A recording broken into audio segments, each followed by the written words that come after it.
Assalamualaikum warahmatullahi wabarakatuh. Oke, ingin lanjutkan cerita Li Fugui-nya. Tapi seperti biasa bantu tekan tombol like dan berkomentar juga. Bab 1531 sampai bab 1535. Li Fugui tidak berpikir terlalu banyak. Dia melihat ke arah para budak di belakang Sun Shoukang dan berkata dengan tenang, "Baiklah, biarkan kalian para budak dari keluarga Sun berlutut untuk meminta maaf kepada Suetu dan pacarnya, dan pada saat yang sama, mengirimimu bayar kami memberikan kompensasi atas kerusakan pada meja ini. Baiklah, biarkan budakmu ini bertengkar dengan Suedu. Jika Suedu menang, kamu harus segera pergi. Besok pagi, aku berjanji muncul di hadapanmu bersama Direktur Ma. Jika Suetu kalah, aku akan membawamu menemui Direktur Ma. Karena kamu sangat ingin membawanya pergi, selama dia mau pergi bersamamu, kamu bisa membawanya malam ini." Dia pergi. Untuk alasan ini, sudah jelas apa yang akan dipilih Sun Shoukang. Seperti yang dipikirkan Li Fugui, Sun Shoukang berkata dengan keras, "Oke." Kata-kata seorang pria sulit untuk dipahami. Li Fugui bersandar di kursi dan tersenyum. "Tentu saja, saya, Li Fugui, berbicara dengan setiap ludah dan paku, dan saya tidak akan pernah bisa salah." Beberapa orang ada di sana. Setelah mengucapkan kata-kata ini, Sun Shoukang berkata dengan dingin kepada tiga budak di sebelahnya, "Jika kamu tidak bisa mengalahkannya, jangan kembali hidup-hidup." Li Fugui tersenyum tipis, memandang Suetu, dan bertanya, "Bagaimana, bisakah kita memenangkannya?" Mereka bertiga. Suetu bersumpah, "Jangan khawatir, saudaraku, aku tidak takut pada beberapa karami kecil seperti ini lagi." Dia menjatuhkan kata-kata itu, Suetu segera mengambil sikap. Sun Shoukang mencibir saat ini dan berkata, "Kapten Li, kamu tidak tertarik pada tinju dan tendangan. Jika orang-orangku menyakitinya, jangan salahkan kami." Li Fugui tampak tersenyum santai dan berkata, "Lihat apa yang kamu berkata. Anda dan saya sama-sama kultivator, dan kita secara alami tahu bahwa tinju dan tendangan tidak memiliki penglihatan. Sangat umum bagi master level mereka untuk membunuh orang ketika mereka menggunakan tangan mereka. Bagaimana saya bisa mendapat masalah dengan Anda karena ini?" Li Fugui setelah mengatakan ini dengan ringan, dia melambaikan tangannya ke Suetu. Xiao Chan secara alami mengetahui kekuatan Suetu. Namun meskipun demikian, dia masih dengan cemas berbisik kepada Suetu, "Suetu, kamu harus berhati-hati." Suetu berkata sambil tersenyum, "Jangan khawatir, mereka tidak dapat melakukan apapun padaku." Mengatakan ini, Suetu memanfaatkan situasi ini dan bergegas menuju tiga orang di depannya. Pertempuran sengit dimulai. Li Fugui, dengan senyuman di wajahnya, bersandar di kursinya dan melihat Suetu dan tiga orang di depannya terus maju mundur, saling melemparkan pukulan. Adapun Sun Shoukang, saat dia melihat Suetu mengambil tindakan, dia merasa agak tidak nyaman. Karena dia tahu dari kecepatan dan kekuatan Suetu bahwa kekuatan orang ini jauh lebih unggul dari tiga budak yang dibawanya. Namun ketika dia baru menyadarinya, Suetu tiba-tiba mengumpulkan cukup energi dan meninju salah satu budak itu dengan keras. Budak rumah belum sadar, tinju Suetu sudah mendarat di tubuh lawan. Disertai dengan tinju dan kontak fisik dengan lawan. Hanya terdengar ledakan, pria yang dipukul itu memuntahkan seteguk darah, dan tubuhnya terbang keluar dengan ringan. Dua orang yang tersisa merespons dengan cepat. Sambil melihat teman-temannya dirobohkan, dua pria, satu di kiri dan satu lagi di kanan, menyerang Suetu. Ada ekspresi menghina di wajah Suetu. Di antara mereka bertiga, master bawaan tingkat menengah terkuat telah dikalahkan olehnya. Dua bawaan yang tersisa masih ingin memamerkan kekuatannya di hadapannya. Bukankah ini lelucon internasional? Tepat ketika Suetu hendak membunuh mereka berdua, tanpa diduga, Li Fugui di sebelahnya tiba-tiba menatap Suetu. Suetu melihat ini, "Jadi saya mendapatkan kembali sebagian energi saya." Saya mulai bermain dengan dua orang ini dengan tenang. Waktu berlalu setiap detik, dalam sekejap mata. Sekarang sudah jam 4:30 pagi. Bersamaan dengan itu, semburat putih perut ikan muncul di sebelah timur langit. Li Fugui melihat ketiga orang di depannya masih mengobrol bersama. Dia tidak bisa menahan diri untuk tidak menguap dan berkata kepada Xiao Chan yang juga sedikit tidak sabar di depan pintu, "Xiao Chan, tergantung status mereka seharusnya begitu siap dalam setengah jam. Setelah menentukan pemenangnya, ambillah makanan, dan ingatlah untuk membawakannya untuk Direktur Sun." Xiao Chan mengangguk. Akan keluar, Sun Soukang berbalik dan melihat keluar jendela. Kemudian dia berteriak dengan marah, "Kalian berdua, berhenti, ayo pergi." Pada saat ini, Li Fugui tiba-tiba menatap Suetu. Pembantaian darah, yang sudah tidak sabar dengan permainannya. Ambil tindakan secara tiba-tiba. Dua pukulan menghantam pelipis kedua pria itu. Setelah mereka berdua terbunuh seluruhnya, Suetu berpura-pura lelah dan menghela nafas. "Aku benar-benar lelah ya, itu tidak mudah. Sungguh tidak mudah. Aku tidak menyangka bisa mengalahkan mereka bertiga sekaligus." Wajah Sun Soukang berubah menjadi hijau. Dia pasti bisa melihat bahwa semua yang dilakukan bajingan di depannya tadi hanyalah untuk menunda waktu. Adapun pembunuhan berdarah kedua orangnya tadi, itu murni disengaja. Ketika Li Fugui mendengar ini, dia segera berdiri dan mengeluh kepada Suetu, "Apa yang kamu lakukan?" "Kataku." Direktur Sun berkata untuk berhenti. "Bagaimana kamu bisa memukuli dua bawahannya sampai mati?" Suetu kemudian merentangkan tangannya, "Buka milikmu tangan." Dia berkata tanpa daya, "Hei, bukankah kamu baru saja bersenang-senang? Apakah kamu tidak mendengarku? Jika tidak berhasil, tidak bisakah Direktur Sun membawa beberapa orang lagi di lain hari dan saya dapat bersaing dengan mereka?" Li Fugui dia mengerutkan kening dan berkata, "Diam sekarang, aku pergi ke kamarku dan menghadap ke dinding." Suetu menundukkan kepalanya dan keluar dengan enggan. Li Fugui tersenyum pada Sun Soukang dan berkata, "Direktur Sun, sebentar lagi fajar, kalau tidak kita harus sarapan dulu. Setelah sarapan, saya akan mengajak Anda untuk melihat apakah Direktur Ma sadar. Jika dia sudah bangun, kalau begitu ayo pergi ke pavilion Donghai bersama-sama." Sun Soukang merasakan sakit yang menusuk di dadanya. Dia merasa paru-parunya akan meledak. Ambil napas dalam-dalam. Setelah menenangkan diri sebanyak mungkin, Sun Soukang berkata kepada Li Fugui dengan lantang, "Kapten Li, saya ingat masalah ini hari ini. Anda melakukan pekerjaan dengan baik, sangat bagus. Mari kita lakukan selangkah demi selangkah."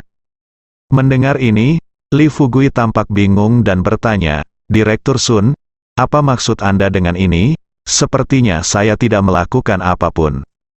Sebelum Li Fugui dapat menyelesaikannya, Sun Soukang sudah membuang tangannya dan keluar. Li Fugui sepertinya tidak mau mengejarnya ke pintu dan bertanya dengan keras, "Direktur Sun, tolong beri saya sedikit wajah, ini hanya sarapan, tidak memerlukan biaya banyak." Saat ini, Sun Soukang sudah sampai di pintu masuk lift. Melihat Sun Soukang naik lift, Li Fugui tidak bisa menahan tawa. Xiao Chan berdiri di dekatnya dan mau tidak mau berkata, "Paman, kamu benar-benar jahat, saya merasa Direktur Sun akan sangat marah hingga kamu akan muntah darah hari ini." Li Fugui memasukkan tangannya ke dalam sakunya dan terlihat santai. Dia tersenyum dan berkata, "Dia pantas untuk dimarahi sampai mati. Bajingan tua itu telah berulang kali membawa masalah kepadaku. Jika aku tidak membunuhnya di wilayahnya kali ini, aku akan mengikuti nama belakangnya mulai sekarang." Tinggalkan ini, Li Fugui dan Xiao Chan masuk ke kamar bersama. Setelah memasuki pintu, tanpa diduga, Suetu justru berdiri di samping dan memikirkan kesalahannya. Ketika Li Fugui melihat ini, dia berkata tanpa berkata-kata, "Benarkah kamu, Nak, penuh dengan makanan? Aku memintamu untuk berdiri di sini dan memikirkan kesalahanmu. Apakah kamu benar-benar berdiri di sini?" Suetu terkekeh dan berkata, saya harus menuruti perintah kakak. Dia baru saja selesai berbicara. Huaduo terkekeh dan berkata, ayolah. Dia baru saja mendengar suara itu dan berlari untuk berdiri di depan tembok. Setelah Huaduo mengungkap kebohongannya, Suetu dengan cepat melambaikan tangannya dan berkata, tidak, aku tidak memilikinya. Saudaraku, kamu baru saja mengatakan kamu sedang sarapan, kan? Xiao Chan, apakah kamu menyuruhku turun? Jika tidak, aku akan turun. Turun dan lihatlah sekarang. Xiao Chan memutar matanya pada Suetutu. Dia berkata dengan marah, kamu, kenapa kadang-kadang kamu bertingkah seperti anak kecil? Sambil berbicara dan tertawa, tanpa diduga, Ma Tongfeng yang sedang berbaring di sofa juga membuka matanya saat ini. Dia menggosok kepalanya dan bertanya dengan mengantuk, saya, di mana saya? Li Fugui tampak prihatin dan bertanya kepada Ma Tongfeng, Direktur Ma, Anda mabuk tadi malam, jadi saya menahan Anda di sini. Saya sedang beristirahat di sini. Ngomong-ngomong, bagaimana perasaanmu sekarang? Apakah kamu merasa lebih baik? Jika tidak, mengapa kamu tidak pergi ke kamar tidur dan berbaring sebentar? Ma Tongfeng tertegun selama beberapa detik. Dia memikirkan baik-baik apa yang terjadi padanya tadi malam. Tapi tidak ada yang bisa dilakukan. Saya minum terlalu banyak tadi malam. Apa yang dia lakukan dan katakan, tapi sekarang dia tidak dapat mengingatnya sama sekali. Di mana ponselku? Ma Tongfeng tanpa sadar menyentuh tubuhnya dan bertanya pada Li Fugui dengan rasa ingin tahu. Li Fugui berkata dengan cepat, lihat sofanya, apakah di sana, mungkin di celah sofa. Segera, dia menemukan ponselnya di celah itu. Saya baru saja mengeluarkan ponsel dan menyalakannya untuk melihatnya. Tetapi saya tidak menyangka ponsel tersebut mati karena kekurangan baterai. Lihat situasi ini, Li Fugui bertanya pada Huaduo di sebelahnya. Duo-duo, cari pengisi daya dan isi daya ponsel Direktur Ma. Bagaimana Wakil Direktur Ma tahu? Setelah dia tertidur, Huaduo-duo, Tantai Zixuan dan Li Fugui berbisik di kamar tidur, lalu jatuh ke tangan Tantai Zixuan. Menurut apa yang dikatakan Li Fugui, Tantai Zixuan tidak hanya mengunduh virus yang mereka gunakan untuk mengumpulkan intelijen di Kolosseum pada ponsel Ma Tongfeng, tetapi juga langsung menguras baterai ponsel tersebut. Cari celah untuk pengisi daya di depan bunga. Li Fugui kemudian menarik Ma Tongfeng ke meja makan dibandingkan dengan keadaan sebelumnya di mana keduanya relatif asing. Li Fugui sepertinya adalah teman terdekat Ma Tongfeng. Keduanya duduk berdampingan di meja makan. Li Fugui pun memanfaatkan situasi tersebut dan meraih tangan Ma Tongfeng. Dia tersenyum dan berkata, Direktur Ma, saya baru saja melihat tadi malam bahwa Anda begitu manis. Setelah apa yang terjadi tadi malam, saya telah banyak berubah tentang Anda. Baiklah, satu hal yang pasti adalah itu mulai sekarang, kita berdua telah berteman selamanya. Aku memanggilmu kakak, dan kamu memanggilku kakak. Apa milikmu adalah milikku, dan milikku adalah milikmu. Ma Tongfeng bahkan lebih bingung. Dia memandang Li Fugui dengan bingung. Dia bertanya ragu-ragu, Kapten Li, apa yang saya katakan tadi malam? Mata Li Fugui membelalak dan bertanya, apa, Anda belum lupa apa yang Anda katakan tadi malam, kan? Saat dia mengatakan ini, pelayan sudah membawakan sarapan. Melihat ini, Li Fugui menghela nafas kepada Ma Tongfeng. Sepertinya kamu terlalu bahagia tadi malam dan minum terlalu banyak. Ayo sarapan dulu, setelah sarapan, kita akan membicarakan hal lain. Ayo kita lakukan. Ma Tongfeng belum sadar kembali. Tanpa diduga, Li Fugui sudah memasukkan sumpit ke tangannya. Setelah melihat pemandangan ini, Ma Tongfeng hanya bisa menahan keraguannya untuk saat ini. Sambil makan, aku ingin memikirkan apa yang telah dia lakukan tadi malam hingga membuat perubahan besar pada sikap Li Fugui terhadapnya. Sayangnya, Li Fugui tidak memberi kesempatan kepada Ma Tongfeng untuk terlalu memikirkan masalah ini. Saat Ma Tongfeng sedang makan, Li Fugui kemudian mulai menanyakan beberapa pertanyaan acak lagi. Misalnya, apakah Ma Tongfeng punya istri? berapa umur istri Ma Tongfeng tahun ini dan apa yang dia lakukan sebelumnya. Dan ada sesuatu tentang inning ke-6, mengenai sifat banyak bicara Li Fugui, dia secara pribadi pernah mengalami gaya toilet sebelumnya. Karena terakhir kali saya tidak bisa menahan diri dan memilih bertarung dengan Li Fugui. Jadi sampai sekarang pun dia masih merasa sedikit menyesal. Jadi hari ini, ketika Li Fugui menanyakan pertanyaan-pertanyaan berantakan ini, dia mencoba yang terbaik untuk menjawabnya dengan sikap tenang. Secara tidak sadar, sekarang sudah jam 7 pagi. Sudah hampir waktunya untuk bertemu Li Fugui. Dia berkata terus terang kepada Xiao Chan, "Xiao Chan, pergi dan siapkan mobil sekarang. Kita akan langsung pergi ke pavilion Donghai sekarang." Duo, kamu dari game ke-6, tidak nyaman bagimu untuk pergi ke sana. Kamu adalah di rumah, tunggu instruksiku. Zixuan dan Suetu, kalian berdua ikut denganku. Tinggalkan kata-kata ini, Li Fugui memandang toilet Feng yang baru saja mengangkat telepon, tersenyum tipis dan berkata, "Direktur Ma, ayo pergi ke sana bersama-sama." Sampai saat itu, Ma Tongfeng baru saja melihat puluhan panggilan tidak terjawab di ponselnya. Lihat adegan ini, jantungnya tiba-tiba naik ke tenggorokannya. Dengan mata terbelalak, dia memandang orang-orang yang hadir dan bertanya dengan keras, "Apakah ada yang menelepon saya tadi malam?"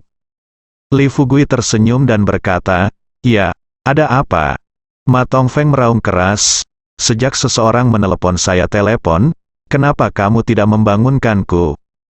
Li Fugui berkata sambil tersenyum, "Pertama, menurutku kamu tidur nyenyak, aku malu membangunkanmu.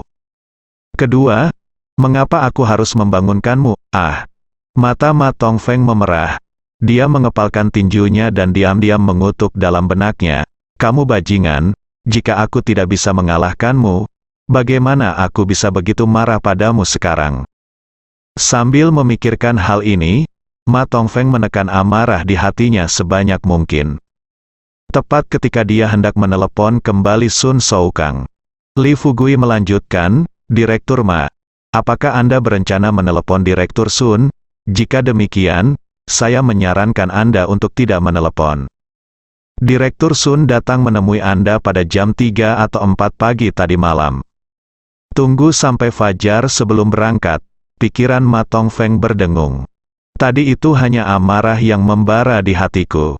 Tapi saat ini, tengkoraknya sepertinya dipenuhi briket yang terbakar. Api merah terus berdetak.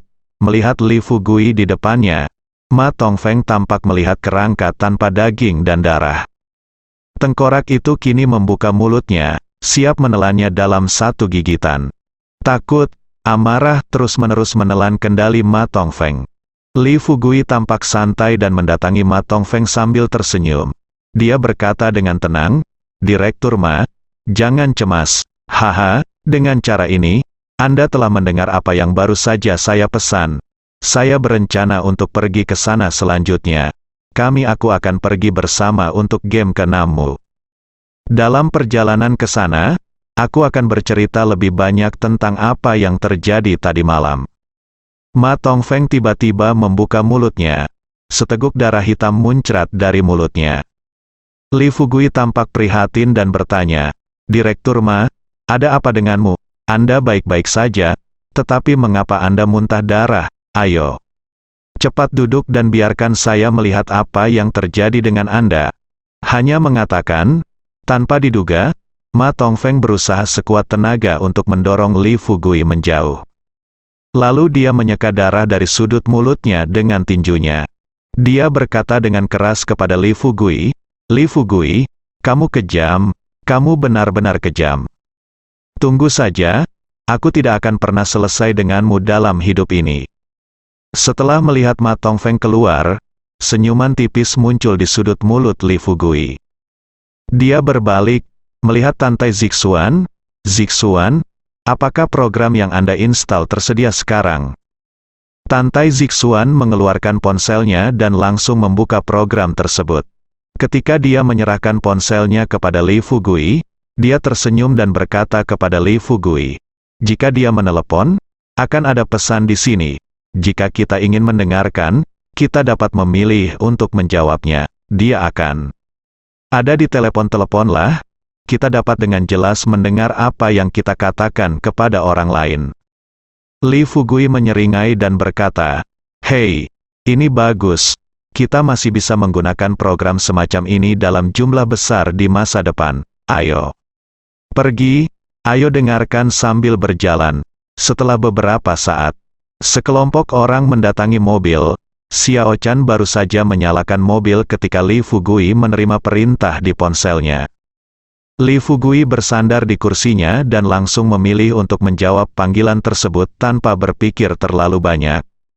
Segalanya berjalan seperti yang diharapkan Lee Fugui setelah Ma Tongfeng keluar dari hotel. Dia segera menelepon Sun Shoukang. Panggilan itu baru saja tersambung. Sebelum Ma Tongfeng dapat berbicara, Sun Shoukang meraung, "Nyonya tua, apa yang terjadi padamu tadi malam? Mengapa kamu tidak menjawab teleponku? Izinkan aku bertanya, mengapa kamu bersama Lee Fugui? Apa yang kamu katakan bersama?" Menghadapi teguran, Ma Tongfeng berkata tanpa daya, "Direktur Sun, saya tidak tahu apa yang saya katakan setelah minum terlalu banyak pada akhirnya. Ngomong-ngomong, Anda datang menemui saya tadi malam." Sun Shoukang memarahi, "Kamu begitu istimewa, apakah kamu berani bertanya padaku? Aku khawatir kamu akan mati di tangan Lee Fugui. Tahu, hari demi hari, lebih banyak kesuksesan daripada kegagalan.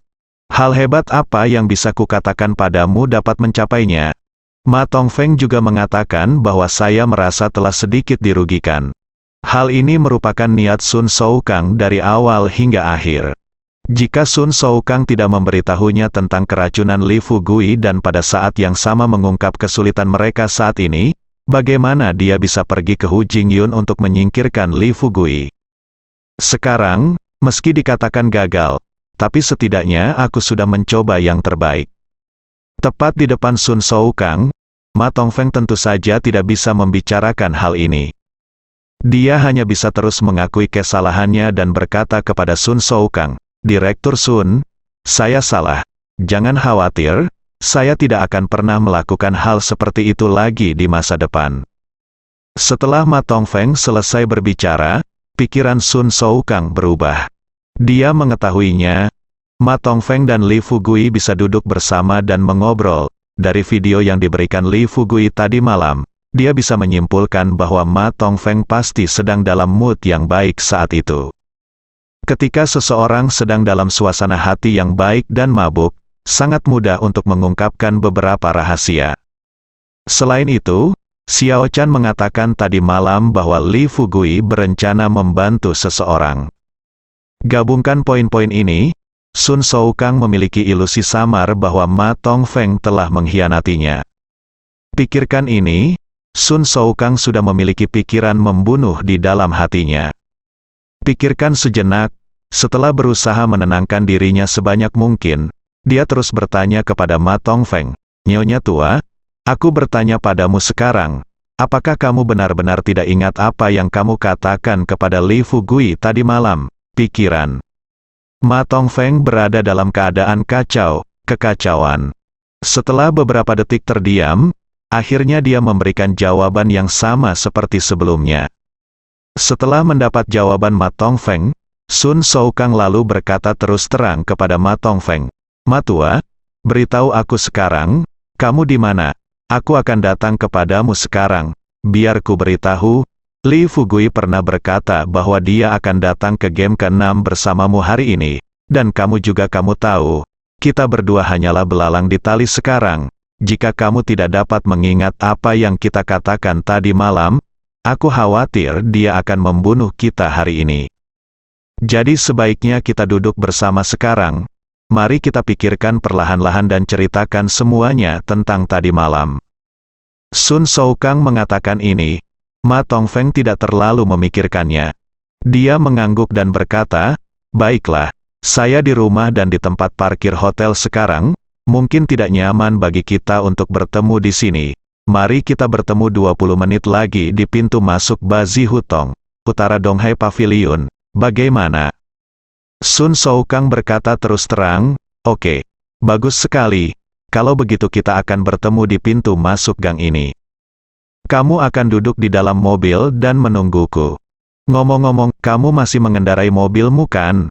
Ma Tongfeng menjawab dan berkata, ya, mobil ini dengan nomor ekor 986. Setelah Ma Tongfeng selesai berbicara, Sun Shoukang dengan serius memperingatkan, oke, saya mengerti, Lao Ma, Anda harus ingat apa yang saya katakan, jangan bergerak, tunggu saya di mana Anda berada, saya akan segera datang. Saat ini, Li Fugui dan yang lainnya sudah meninggalkan hotel dengan mobil. Dang Ma Tongfeng menutup telepon. Tantai Zixuan, yang duduk di sebelah Li Fugui, tidak bisa menahan diri untuk tidak mengutuk, bajingan ini sepertinya berencana membunuh orang dan membungkamnya. Tapi Suetu sedikit mengernyit dan berkata, bukankah ini tidak mungkin, Ma Tongfeng dan bagaimanapun juga, Sun Shoukang bersama-sama, ya, dalam hal ini, jika dia membunuh Ma Tongfeng, tidak akan banyak orang yang membantunya di game ke-6. Tantai Zixuan masih mengetahui situasi internal game ke-6 dengan relatif baik. Setelah Suetu selesai berbicara, dia berkata terus terang, selain beberapa wakil direktur, Biro ke-6 juga memiliki banyak departemen. Departemen-departemen ini akan memainkan peran penting dalam pemilihan wakil direktur eksekutif. Sejauh yang saya tahu, Sun Shoukang memiliki hubungan baik dengan banyak pemimpin departemen di Biro ke-6.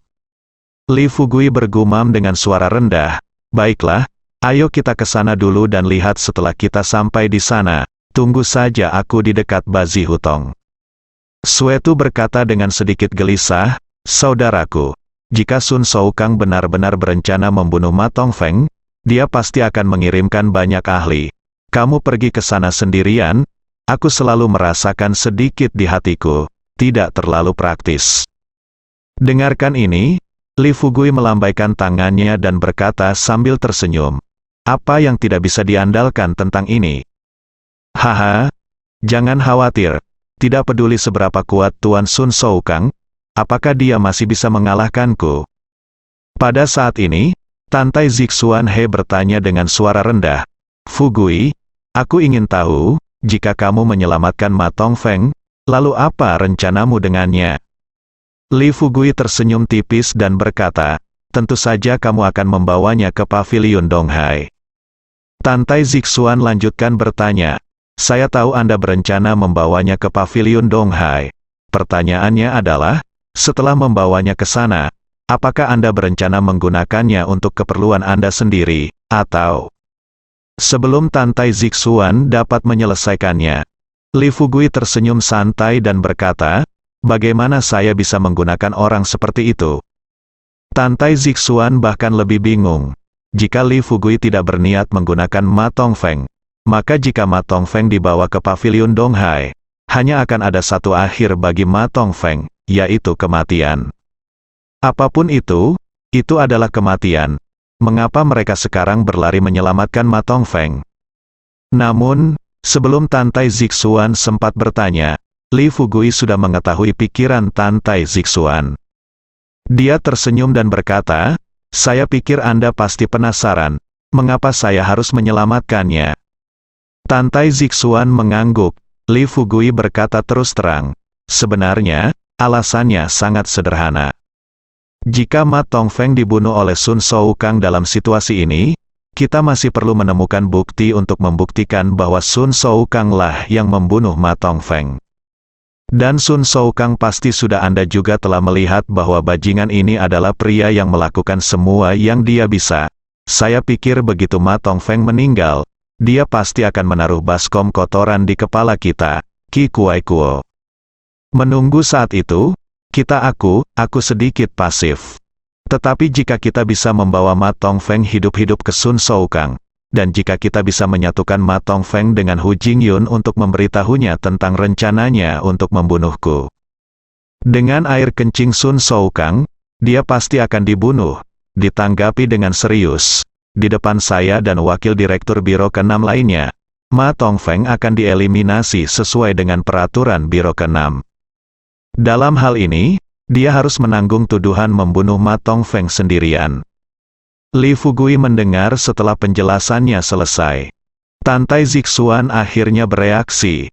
Dia tersenyum sedikit canggung dan berkata, "Sepertinya aku benar-benar bodoh."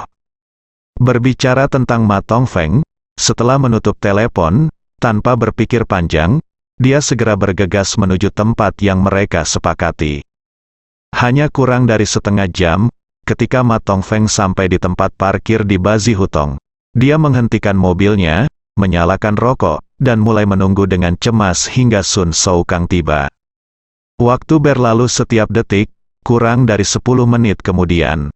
Ma Tongfeng melihat sebuah mobil di sebelah kiri diparkir di samping mobilnya. Tepat ketika Ma Tongfeng mengira orang di dalam mobil itu adalah Sun Shoukang, dia hendak keluar dari mobil untuk melihatnya. Tanpa diduga, jendela mobil pihak lain terbuka. Moncong hitam peluncur roket diarahkan langsung ke mobilnya. Lihat situasi ini, Ma Tongfeng terkejut. Dia mengedarkan vitalitas dalam tubuhnya dan merencanakan pelariannya dalam pikirannya. Tetapi dia juga tahu bahwa dia sudah mati kali ini. Meskipun dia memiliki kekuatan bawaan tingkat menengah, namun di depan peluncur roket, dia masih berupa daging dan darah. Selain itu, ruang di dalam mobil juga terbatas. Bahkan jika dia ingin melarikan diri, dia tidak dapat melarikan diri kemanapun. Saya tidak ingin berada pada saat lawan melancarkan serangan. Mobil yang diparkir tak jauh di sebelah kirinya tiba-tiba bergerak maju. Roket diluncurkan, hanya mengenai mobilnya, peluru itu menghantam dinding seberang, dan hanya terdengar ledakan keras, dan api melesat ke langit di sebelahnya. Lihat situasi ini, Ma Tongfeng tidak bisa menahan gemetar di dalam hatinya.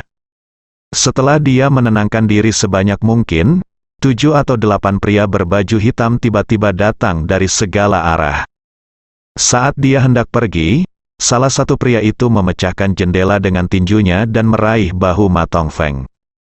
Ma Tongfeng juga merupakan wakil direktur Biro ke-6. Kekuatannya secara alami juga tidak lemah. Dia merespons dengan cepat. Dia meninju kepala pria itu di luar jendela mobil. Usai menghajar pria yang mencengkeram bahunya hingga tewas, sebelum Ma Tongfeng sempat menyalakan mobil, pria yang baru saja membawa peluncur roket itu turun lagi dari mobil. Kali ini, mereka justru berjalan tepat di depan mobil sambil mengangkat peluncur roket dan bersiap menembak. Ma Tongfeng meraung marah dan mengumpat dengan keras, "Bajingan, kalian semua bawahan siapa?" Dia ditanyai. Tanpa diduga, salah satu dari mereka berdiri dan berkata sambil mencibir, "Wakil Direktur Ma, tidak peduli siapa bawahannya. Yang penting hari ini tahun depan akan menjadi hari peringatanmu." Kata-kata ini tepat pada tempatnya. Pihak lain akan segera meluncurkannya. Tanpa diduga, bayangan hitam tiba-tiba muncul di hadapan pria tersebut. Sebelum pria tersebut dapat melihat orang tersebut dengan jelas, kepalan tangan sebesar karung pasir jatuh tepat di atas kepalanya. Ledakan, hanya dengan satu pukulan, pria yang membawa peluncur roket itu terjatuh ke tanah, kepalanya meledak seketika, dan otaknya berceceran di mana-mana.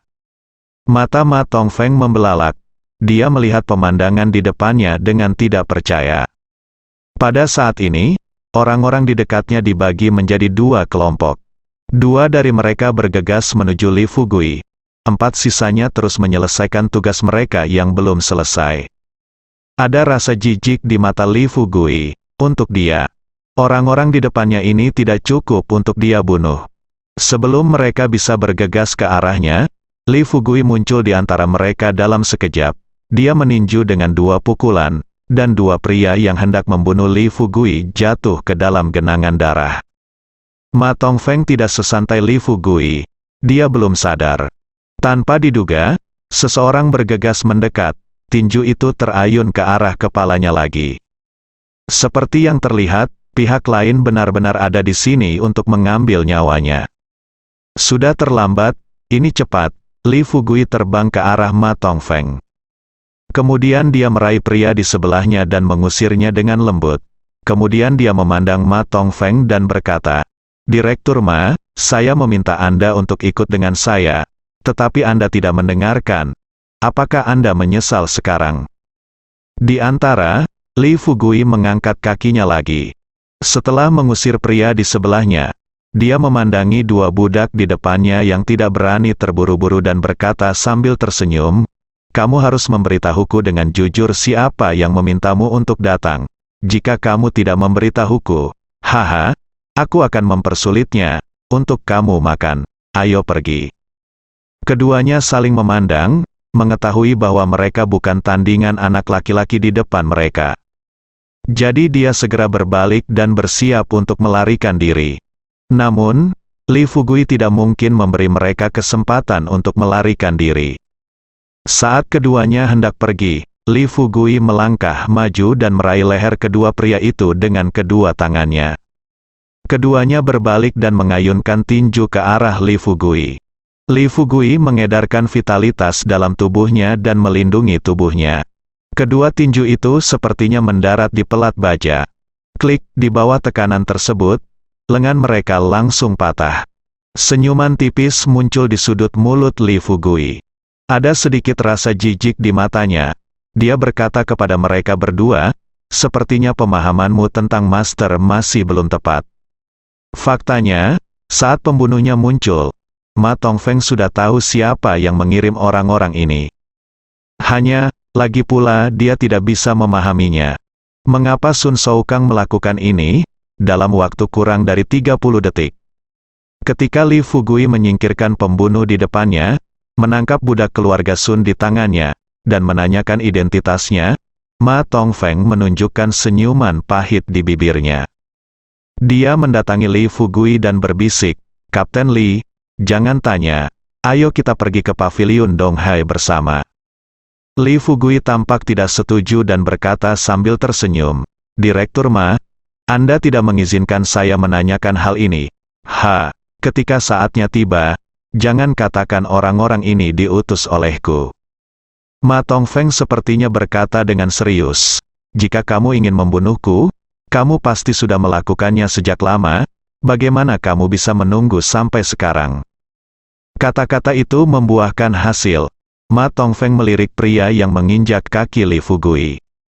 Lalu tanpa banyak berpikir, dia menginjak kepala pria itu dengan tendangan yang keras. Paviliun Donghai, ketika beberapa wakil direktur mengetahui bahwa Li Fugui akan datang sendiri. Jam 8 pagi, Saudari Ming datang lebih awal bersama Lan Liming dan Sun Si. Su Linjiang dan Sun Shou-kang kemudian memasuki aula Feilong. Melihat Sun Shou-kang datang, Lan Liming adalah orang pertama yang berbicara dan bertanya, "Wakil Direktur Sun, saya ingin tahu bagaimana hal-hal yang Anda janjikan kemarin terjadi hari ini." Dahi Sun Shou-kang ditutupi dengan garis-garis hitam. Dia memanfaatkan situasi ini dan duduk di kursinya. Dia mengetuk sandaran tangan kursi Taisi dengan jarinya dan berkata perlahan, "Wakil Direktur Lan, bagaimana menangani urusan saya adalah urusan saya. Karena saya sudah berjanji kepada Anda, saya pasti akan menangani masalah ini dengan baik. Anda tidak perlu khawatir." Li Fugui tiba-tiba datang hari ini. Apakah ada yang tahu alasannya? Saudari Ming, tolong beritahu saya dulu. Li Fugui adalah mantan bawahan Anda. Sekarang dia ingin bertemu kami. Kami tidak mau.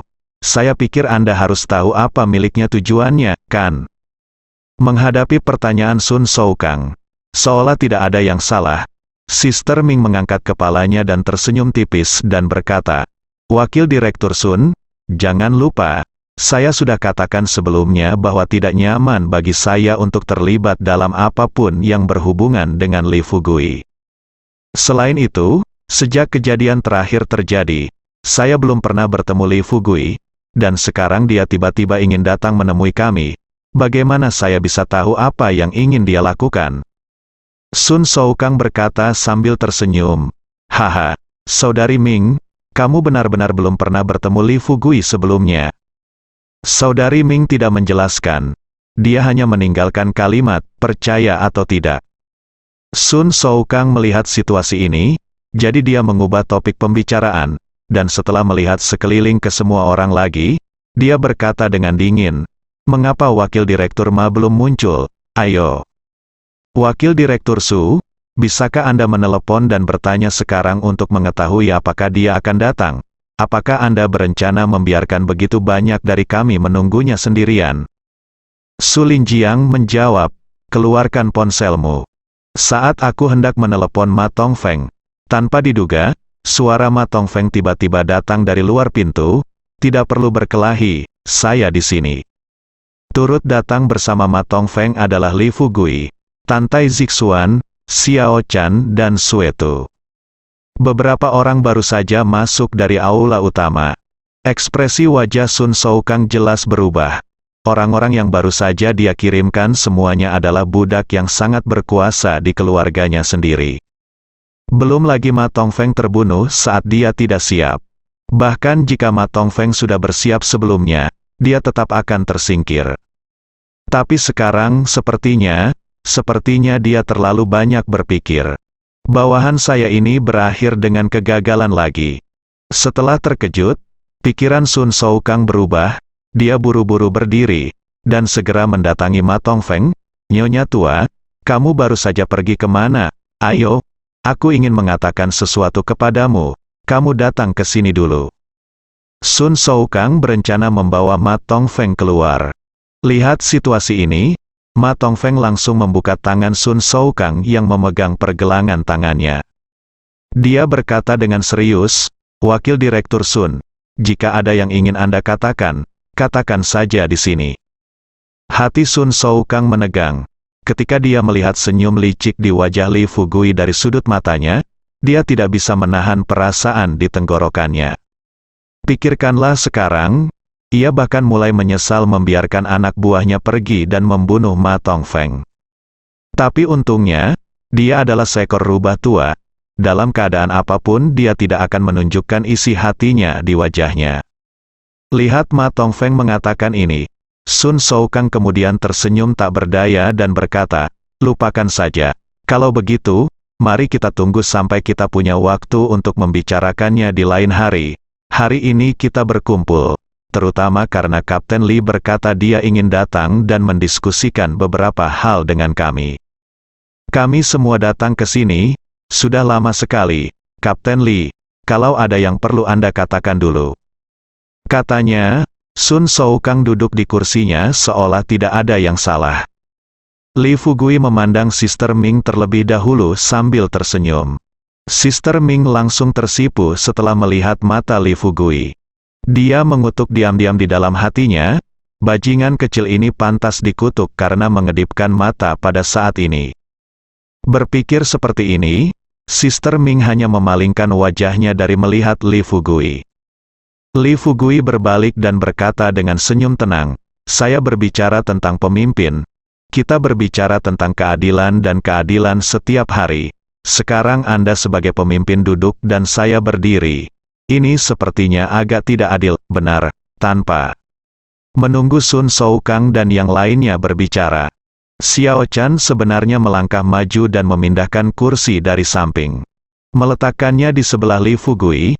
Dia lalu berkata sambil tersenyum, Paman, silakan duduk. Ngomong-ngomong, saya melihat ada daun teh dan dispenser air di sana.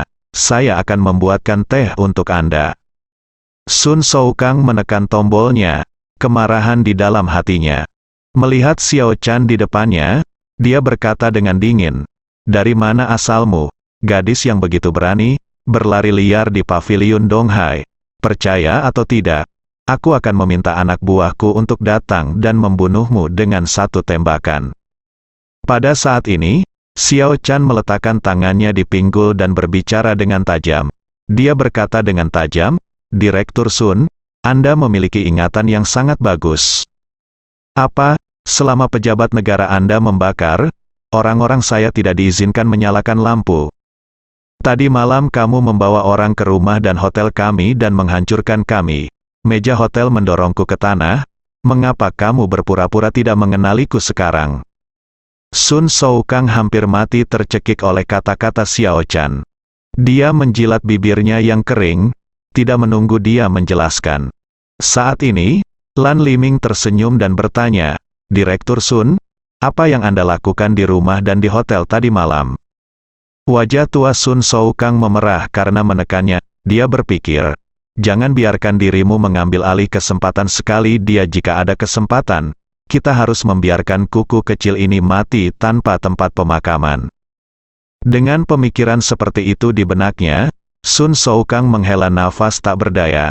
Tadi malam saya tidak sengaja mengetahui bahwa Wakil Direktur Ma dan Kapten Li sedang bersama. Seperti yang Anda tahu, mereka berdua memiliki temperamen buruk. Saya khawatir mereka akan menimbulkan beberapa konflik, jadi saya pergi untuk melihatnya. Setelah hasilnya selesai, saya tidak menyangka akan ada ketidaknyamanan. Bersambung.